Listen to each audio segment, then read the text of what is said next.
नमस्कार, आपको रूबरू करवाते हैं एक ऐसी वारदात से, जिसमें पुलिस का दिमाग भी एकदम से चकरा गया। ना ये पता चल रहा था कि ये लाश किसकी है और उधर दूसरे केस की गुत्थी सुलझ रही थी। 31 जुलाई 2019 बेंगलुरु की कैंपगोड़ा एयरपोर्ट KIA, उसके पीछे एक रास्ता जाता है। लोग बाग ट्रैफिक से बचने के लिए उस रास्ते का इस्तेमाल करते हैं। पुलिस के पास एक फोन कॉल आता है कि उस पीछे वाले रास्ते पर एक लड़की की लाश पड़ी हुई है, जिसके सर पर काफी गहरी चोट है। एयरपोर्ट पुलिस और लोकल पुलिस वहां पर पहुंचती है। मौका वारदात पर देखती है कि एक लड़की है जिसका सर कुचला हुआ है। उसने जींस पहना हुआ है, हाथ में घड़ी है। उसके पास बाकी कोई भी चीज नहीं मिलती। पुलिस बॉडी को उठाती है और मोर्चरी में रखवाती है। अब यहाँ पर एक पुलिस के लिए गुत्थी है, ये लड़की कौन है, कहाँ से आई है और ये इस रास्ते पर क्यों पड़ी हुई है, किसने इसको मारा, और मारा तो आखिर क्यों। इतने सारे सवालों का जवाब अब पुलिस ढूंढने की कोशिश में लग गई। लड़की दिखने में नॉर्थ इंडियन लग रही थी कि वो लोकल नहीं थी। अब पुलिस ने पहले तो आसपास के पुलिस स्टेशन में पूछताछ की कि कहीं कोई गुमशुदगी की रिपोर्ट दर्ज की गई हो, लेकिन ऐसा कोई भी मामला दर्ज नहीं हुआ। एक दिन बीत गया, 2 दिन बीत गया, ना कोई कंप्लेन आई, ना कोई सूचना मिली। उधर पुलिस ने एक टीम गठित की, 20 लोगों की टीम बनाई। पुलिस के पास सिर्फ 4 चीजें थी। एक लड़की की जींस जो दिखने में लग रही थी कि नॉर्मल नहीं थी, कुछ महंगी ब्रांडेड जींस लग रही थी। लड़की को देखकर लग रहा था वो कोई साधारण परिवार से नहीं थी, अच्छे खासे पैसे उस लड़की के पास होंगे, ऐसा प्रतीत हो रहा था। टाइटन की घड़ी पहनी हुई थी जो काफी महंगी होती है। पुलिस के पास ये कुछ चीजें थी जिनके बिहाफ पे पुलिस को ये जांच शुरू करनी थी। अब पुलिस ने 20 लोगों की टीम बनाई। एक एक टीम 5-5 लोगों की 4 ग्रुप बनाए गए। पहले ग्रुप को जिम्मेदारी दी गई, एक टीम जिसको जिम्मेदारी दी गई कि इस जींस के बारे में पता लगाओ कि इस ब्रांड की जींस कहाँ कितने स्टोर पर आती है और किन किन लोगों को दी गई। दूसरी टीम को जिम्मेदारी दी गई कि वो इस टाइटन की घड़ी के बारे में पता लगाए कि ये घड़ी का ब्रांड मॉडल कौन सा है और ये कब बिका है, किन किन लोगों को दिया गया है। तीसरी टीम को जिम्मेदारी दी गई कि आसपास के लोकेशन की छानबीन करना, कि CCTV खंगालना, कि इस लड़की के बारे में कुछ पता चले। चौथी टीम को जिम्मेदारी दी गई बेंगलोर, कर्नाटका, आसपास की जगह पे पुलिस थानों में पूछताछ करें कि यहाँ पर किसी तो थाने में उस लड़की की गुमशुदगी की रिपोर्ट दर्ज की जाएगी। ऐसे करते करते काफी समय बीत गया, लगभग 7-8 दिन हो गए। पुलिस ने सबको मोर्चरी में रखवाया हुआ है। अब बिना परिवार के पुलिस अंतिम संस्कार भी नहीं कर सकती। पुलिस की टीमें जांच में जुट गई। अब पुलिस ने जब ये एक टीम जो जींस के बारे में पता करने में लगी हुई थी, उसको पता चला कि लगभग इस टाइप की जींस 14,000 जींस बेची गई हैं। जो ये जींस का ब्रांड है, इस प्रकार की जींस 14,000 है जो बेची गई है। अब इतने सारी जींस के बारे में पता लगाना कि किसने खरीदी, ये तो बहुत टेढ़ा काम है। तो पुलिस ने देखा कि उस पर साइज लिखा हुआ था जींस का। अब पुलिस के लिए ये थोड़ा सा काम आसान हो गया कि उस जींस के ब्रांड में से इस साइज की जींस को छांटना। तो 14,000 से वो जींस आ गई 800 पर, कि लगभग 800 जींस थी जो उस साइज की बनी हुई थी और बिकी हुई थी। पुलिस के लिए ये काम थोड़ा आसान हो गया। दूसरी टीम जो टाइटन की घड़ी के मॉडल के बारे में जांच पड़ताल कर रही थी, उसको पता चला कि लगभग 1400 घड़ियां बनी हैं और जो बिकी है अब तक। अब ये भी पुलिस के लिए पेचीदा काम था, इतने सारे लोगों को ढूंढना। लेकिन हमें ऐसा दिखता है कि पुलिस क्या करती है क्या नहीं, लेकिन इस केस को देखकर, जब इस केस को जिसने भी सुना, तब हमें पता चला कि पुलिस कितना मेहनत करती है केस को सुलझाने के लिए। कुछ टीमें आसपास लगी हुई थी, लेकिन कोई भी ना तो CCTV में कुछ ऐसा दिख रहा था जो उस लड़की की कातिल तक पहुंचने में मदद कर सके।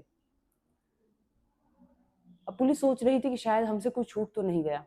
तो कुछ आला अधिकारी पहुंचे, उन्होंने दोबारा से बॉडी की शिनाख्त की। देखा कि बॉडी पर एक टैटू बना हुआ है जिस पर एस लिखा हुआ है। अब पुलिस ने सोचा कि ये इस लड़की का नाम एस से शुरू होता है। अब जब जिस पुलिस ने ये जींस और घड़ी के बारे में पता लगाया था, तो उन्होंने बड़े जिन स्टोरों से घड़ी खरीदी गई या जिन स्टोर से जींस खरीदी गई उनको बताया गया कि आपके यहाँ से कोई एस नाम का कस्टमर है जिसने ये घड़ी या जींस खरीदी है, तो उनका पता दीजिए। अब पुलिस ने 115 लोगों की लिस्ट दी। पुलिस के पास 115 लोगों की लिस्ट आई। पुलिस ने उन सबका एक ग्रुप बनाया जिस पर ये डाला कि क्या कोई किसी ने ये जींस खरीदी है, और अगर खरीदी है तो कब खरीदी है। ऐसे ही घड़ी के लिए भी ग्रुप बनाया गया 1400 लोगों का। उनके मोबाइल नंबर लिए गए, कुछ के नंबर स्विच ऑफ थे, कुछ ने मैसेज देखा, कुछ ने नहीं देखा। ऐसे ही काम चल रहा था, लेकिन अब तक पुलिस के पास कोई सुराग नहीं था। अब पुलिस जांच पड़ताल में लगी हुई थी। तभी एक बगल के पुलिस स्टेशन से एक कांस्टेबल का फोन आता है कि हाल ही में एक लड़की की गुमशुदगी का मामला दर्ज हुआ है। पुलिस पहुंचती है तो देखती है कि एक लड़की जो नॉर्थ इंडिया की है, जिसका मामला दर्ज हुआ है, नॉर्थ इंडिया की है। पुलिस सोचती है कि देखो, हमारे बगल में तो पुलिस स्टेशन, हमने वहां तो पूछा नहीं, और हम ऐसे ही पागलों की तरह उसको इस केस को सुलझाने में लगे पड़े हैं। ये मामला तो आराम से सुलझ गया। उधर पुलिस पहुंचती है। जांच पड़ताल में पता चलता है कि उस महिला को उसके ही पति ने मारा था, लेकिन लाश का कोई अता पता नहीं था। पुलिस तो था कि जो हमारे पास जो लाश है वही इस महिला की लाश है। पुलिस ने उसके पति को धर दबोचा। उसके पति ने भी कबूल कर लिया कि हाँ, मैं अपनी पत्नी के झगड़ों से परेशान था, उसके साथ, उसका किसी और के साथ अफेयर था, मैंने उसको बहुत समझाया लेकिन वो नहीं मानी और मैंने उसको मार दिया। अब पुलिस ने कहा कि ठीक है, तुमने उसको कहाँ मारा है, चलो।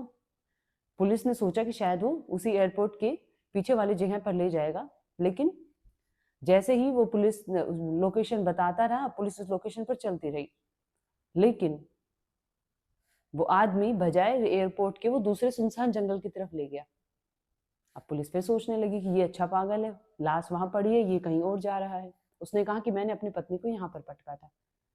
पुलिस ने कहा तुम होश में तो हो, तुमने अपनी पत्नी को यहाँ नहीं, तुमने तो एयरपोर्ट के पीछे पटका था। उन्होंने कहा नहीं, मैंने अपनी पत्नी को यहीं पटका था। थोड़ी देर आसपास देखा तो एक लाश पड़ी हुई थी।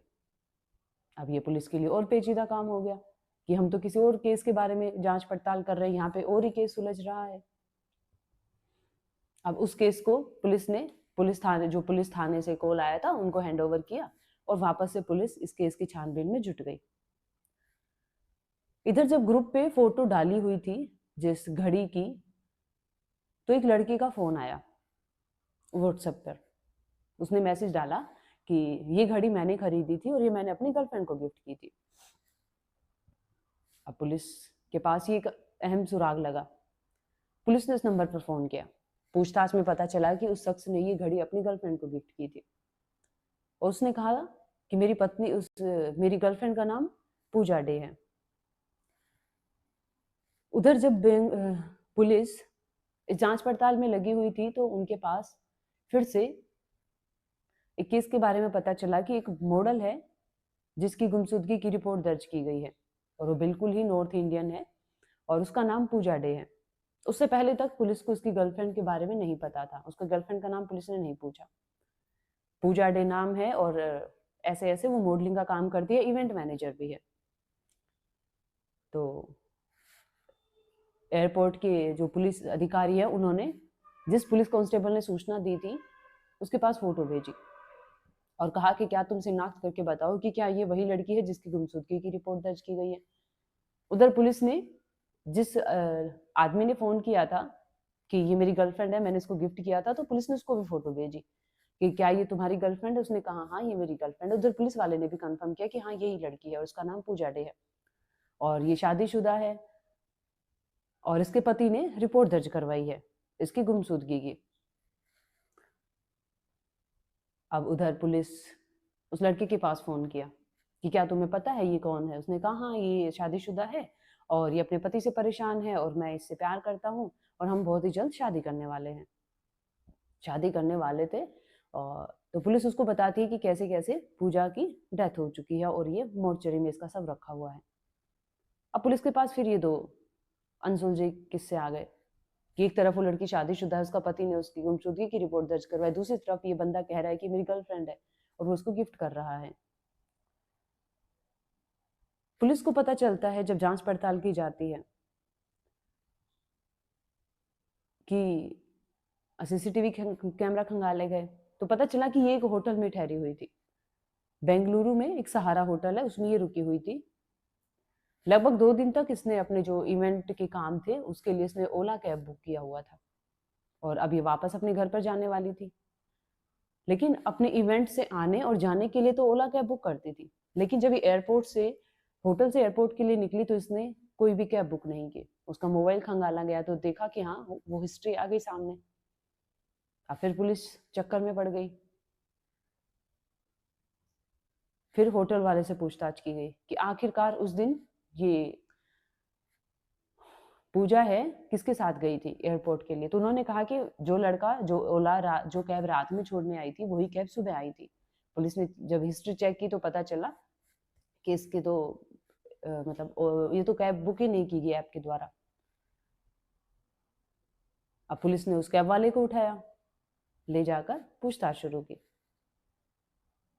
अब उस कैब वाले ने सच बता दिया कि कैसे उसकी 2-3 बार वो गया था, छोड़ने गया, लेकर आया, बीच में रास्ते में उसकी बात हो गई। जब उन्होंने कहा कि मैं कल एयरपोर्ट के लिए भी मुझे कैब चाहिए, तो उसने कहा हाँ मैडम मैं कैब कर दूंगा। और आप, कई बार क्या होता है कि कैब वाले बोलते हैं कि आप उसमें ऐप में ज़्यादा पैसा लगेगा, हम आपको कम पैसे में छोड़ देंगे। और कम पैसे के चक्कर में कस्टमर जो होता है वो अपनी सुरक्षा से समझौता कर लेता है। और ऐसा ही पूजा के मामले में हुआ। अब पूजा ने सोचा सही है, पैसे भी बच जाएंगे, इतनी तो जान पहचान हो गई है, मैं आराम से एयरपोर्ट चली जाऊंगी। उसने कहा कि मैंने पूजा पूजा मैडम से बोला कि मैं सुबह आपको राइट टाइम पे आ जाऊंगा और आपको एयरपोर्ट छोड़ दूंगा, आप तैयार रहना। और उन्होंने कैब ऐप से बुक नहीं की। मैं सुबह एट ए टाइम पहुंच गया होटल और उनको वहां से पिकअप किया।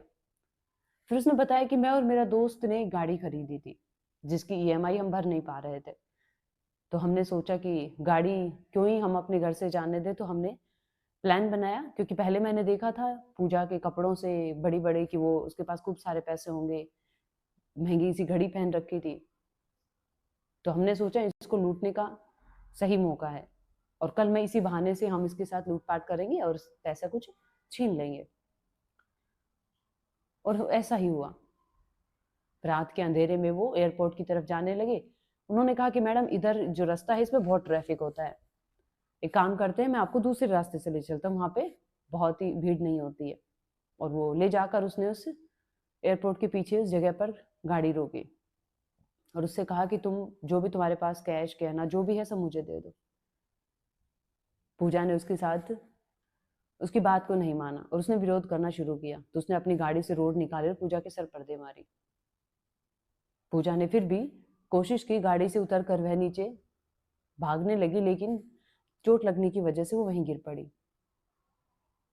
अब कैब वाले ने एक पास में एक पत्थर पड़ा हुआ था उसको उठाकर उसके सर पर दे मारा और पूजा वहीं खत्म हो गई।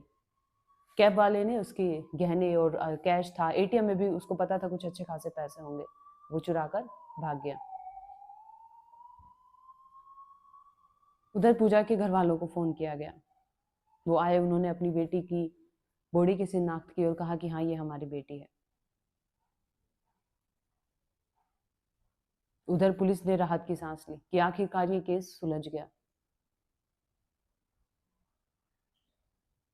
अब कैब वाला है वो थाने में बंद है। पुलिस वाले राहत की सांस ले रहे हैं और पूजा के घर वाले उस डेड बॉडी को अपने घर पर ले गए। पुलिस की ये बहादुरी कहें कि उन्होंने इतनी मेहनत करके इस केस को सुलझा दिया। आज की कहानी में बस इतना ही। और कहानियों के लिए आप हमारे चैनल को सब्सक्राइब करें। वीडियो अच्छी लगी हो तो लाइक करें, अपने दोस्तों को शेयर करें।